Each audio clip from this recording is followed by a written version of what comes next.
All right, in this video, we're going to give a quick introduction to the 40-day refresh program. Now remember, our goal is by the end of the 40 days to get things in order, to get your mind clear, to get things clear so that you end up with a one-year plan of exactly where you are trying to go. Now, this program is part of what I call the Abundant Life Blueprint. Several years ago, I was reading in Proverbs chapter 13, and I saw that a good man leaves an inheritance for his children's children, and it inspired me to start creating a program that I could take my kids or my grandkids through that would teach them, hopefully, how to build a better life. At first, I didn't know where to even start other than to teach them some of the things I learned about health through the years by working as a personal trainer, but it began to evolve into a whole program. As I began to seek God on this, it began to evolve into a whole system, a whole program with steps and phases and progressions and things like that. The first phase here, these 40 days, is the first phase. Now I want you to remember this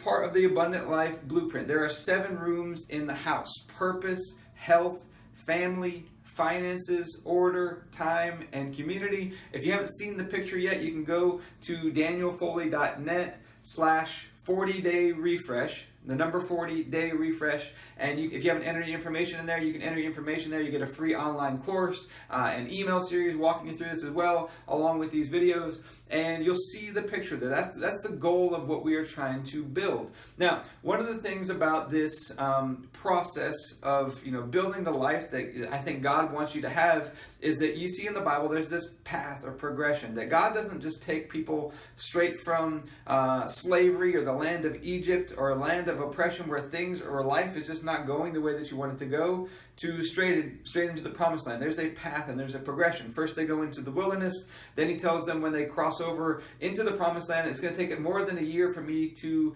give everything to you because you're not ready to handle it. You're not ready to manage it just yet. And so we see this, the first phase here in these first 40 days, if we do our job correctly, I'm going to walk you through some steps to get you more clear. If we do it right, here's what should happen. You should be getting a glimpse, a clear picture of where your life could go. Maybe something bigger for your life than you've ever imagined. Now, this is going to look big, which is going to be 2 things. It's going to be exciting, possibly, but it's also going to be a little bit scary. Now, we see in the example of the Bible, there's 2 ways that you can respond to this. You can respond with fear and doubt, saying, I want to go back. Okay? And I can be looking back and saying things were better off the way they were back here. Or I can be looking forward and say, you know what, it looks big, it looks impossible, but it's exciting. And if God's going to help me, let's go do it, let's go take it. And that's going to be what moves you into the next phase here, where it takes a forward-looking person to say, you know what, I want to improve my life. I want to take steps to get things moving in the right direction. Even though it may look hard, even though it may look overwhelming, it may look impossible, I want to start the process. I want to get moving. I want to go for it. That's what it takes, because it takes a forward-looking person to submit a one-year plan, to be looking ahead and to making plans for the year. Now, that's the process. So we're going to have this process of coming out of the wilderness and crossing over into what you're really called to do. The biggest thing, believe, be looking forward. Where am I trying to go? And believe that it's possible to get there. Just belief is the biggest thing that is going to be moving you to the next phase here. Now, what are some things? Jesus says that the path or the road that leads to life is narrow. So we need to be aware that there are some things that want to knock you off of the path. I like to say the steps that you have to take to move forward on the path are not that hard, but the path is narrow. So it's like a balance beam. It's easy to get knocked off the path here. So what are some things that could knock you off the path? Not believing that it's possible for you. Thinking that everybody else might be able to do, but it's not possible for you. Thinking that beating yourself up, saying you're not good enough, you're not capable, all these types of things is probably the first phase. Those are the biggest things. But then we're going to address issues like situations in your money, in your relationships, in your health, injuries, all these types of things could potentially knock you off the path. And so we want to make sure that we address all of those in these 40 days and give you some plans and some ways to make sure that you are staying on the path. Now, one of the other parts, I know we're cramming a lot in a short video here. One of the other parts of this idea of building a more abundant life is that we have to have balance. If we're going to stay on a balance beam, we have to have our life in better balance. And I like to say there are 3 or 4 key areas that we need to keep in balance in your life. I like to think of growing vertically, growing straight up here as getting connected to God. So we're going to have to do a good job of connecting with God in our spiritual life.